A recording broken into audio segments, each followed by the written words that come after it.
molt agraïda. Ja fa temps que vaig fer aquesta formació, però és algo que m'acompanya i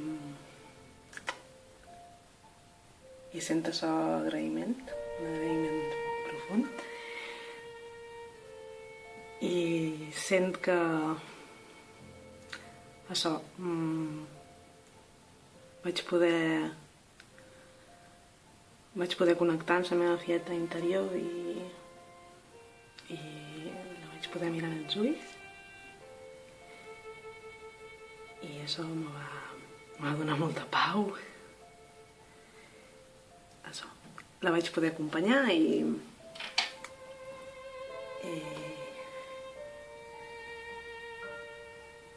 me sento molt més connectada amb jo mateixa. Bueno, gràcies. I molts de petons. Lídia, preciosa, polida. Gràcies per tot.